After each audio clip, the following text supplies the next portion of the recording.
Hey guys, and welcome to a Fantasy Friday episode with me, Commander Wolfman. So guys, I hope you've enjoyed the previous video when I was talking about the list of 3D model projects and other fantasy model kits that will be coming out on a Friday in the foreseeable future. Obviously my list will probably change over time considering how things go with the 3D model prints and obviously if able as well in particular. But hopefully I'll be able to show off a portion of what I've been able to talk about with you guys, and we will go from there. Anyway, obviously two small updates before we get into the Kratos here. First of all guys, Luna is going to have another update possibly in the next week or two, as I'm pretty much done with the major parts of the head and also done with one or two other little bits. Project Omega, having a bit of trouble trying to show you guys any content. I think I've got one or two ideas on how I can show it off to you guys, but until I'm sure, that probably won't be getting seen for a little while just yet. So yeah, that's all to come. Anyway, let's talk a bit about the Kratos and go from there. So as you guys can quite clearly see, we are nowhere near done with this behemoth of a tank just yet. I've still got 3/4 of one sprue, 3/4 of another sprue, one part of another large sprue here, which probably will be the next thing to disappear, and then obviously I've got the major, most important thing to worry about when it comes to vehicles like this is the multitude of weapons that these models come with. So basically my idea for the tank to start with guys is I'm trying to get all the the big bits and pieces all put together first and do all the all the details, which I'm not going to worry about over painting first. So getting all of the gun, getting all the turret places put into place without their turrets, so I can paint them up first, and then obviously getting all the other small bits of detail which I'm not worried about painting up in one colour done first. It's all out the way then. But initially I've got the two secondary guns that go in these sponsons here. I've got them built and ready to go for painting. Just got to double check across the tank just to make sure I know what I want to keep off at the moment, what I can assemble, and then I can go from there. Obviously you can see the exhaust pipes go in the back here, but I'm leaving those off until a little bit later on because I'm going to paint them up separately. And I'm going to have to do a bit of looking into the sponsors on the side for the other turrets, because I'm wondering if I can get them assembled, then attached, and then probably put the guns in later. So we'll just have to wait and see if that's something I can do, and we'll go from there with that.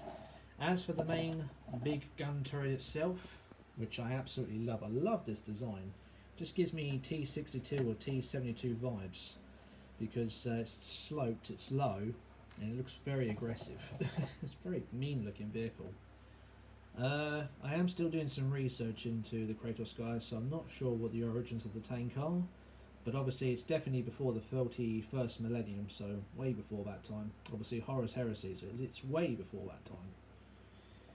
But as for the main gun, I decided to go with the standard classic, because you guys know I do like a classic.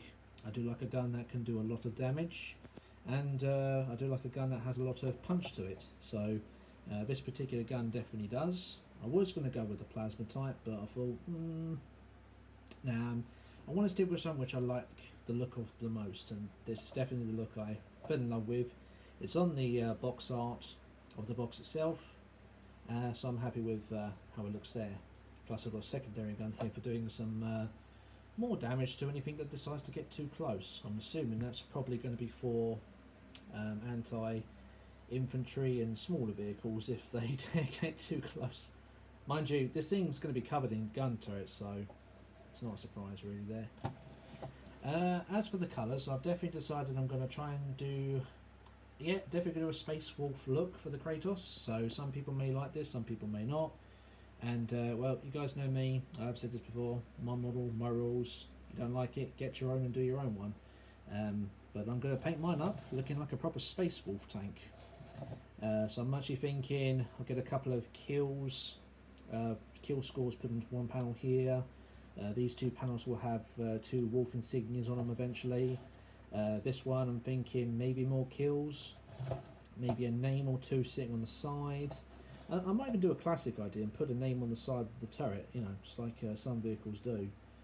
And we'll go from there. The main colours though, so I'm going to use the Thang for the most part. Definitely going to use Abaddon Black for the tracks. Going to give the tracks a bit of a more metally look, so they'll look like they've been used and worn out just a little bit. Give some scratches on the armour. Obviously the detail to the engine bay back there. I'm going to apply some oil wash into all these vents, so that it looks like it's been well used. I haven't put them on just yet. Obviously you guys can see they're all still here unassembled. These are the 4 exhaust ports. Going to paint them up a separate colour as well, and then I'll attach them once all that's done. So initially I have got an idea on what I'm going to be doing with this tank, now that I've got a good portion of mostly assembled. Haven't named her yet though, because I usually name tanks like this from Warhammer, but I haven't named this one just yet, so we'll see how we go with that. As for other components, because as you guys can tell I did show this briefly, well, first and foremost, I'm not going to be using the dozer part for the vehicle. Just don't want to. It looks a bit too goofy on this vehicle, guys. I'm going to be honest there. Not something that I like. Definitely going to assemble the commander, maybe the driver, and maybe have them sticking out the hatches this time for a change, but we'll see. Not sure what weapons I'll give them yet, but I've obviously got a multitude of weapons there. Again, I might go with just the classics and just work with it, and we'll see how we do with that. We've obviously got 2 sprues worth of these, so there's tons to choose from. If you're ever starting to get into the hobby of building Warhammer stuff, guys, always remember this: you don't have to worry about choice. You get plenty of choices that come with your vehicle. Exhibit B. Yeah, I'm not sure if these are weapons that can be attached on the side sponsors. I think they are. So got to do a bit of research and then to make sure I get the ones that I actually want to attach first, and then we'll go from there with that. As for the rest of these sprues, I'm not sure where the components go at the moment, although some of it looks like armour, some of it looks like extra tracks, some looks like spare parts. I know in this sprue in particular there are the other 2 weapon systems, so you've got the rail launcher and the big melter gun, and 1 or 2 other little components there which are just sitting around. But overall, once again, I'm very impressed with how this has come out so far, and I'm definitely going to have to get a Baneblade to go with this beast, because, well, you can't have one super tank without the other. When I get things proper on display, you know, once everything is all set and sorted, yeah, I've got to have 2 centerpieces to go with this display, because it just won't look right without just one sitting there. Anyway guys, that's pretty much it for this update. Thank you all for watching. Hope you've enjoyed it so far. I'm definitely enjoying the build. As I said before, keep an eye out for another update on Luna, and 1 or 2 other little bits I might have coming up, and we'll go from there, guys. So thank you all for watching. Have a nice weekend, wherever you're from. Look after yourselves and take care. Ta-ta for now.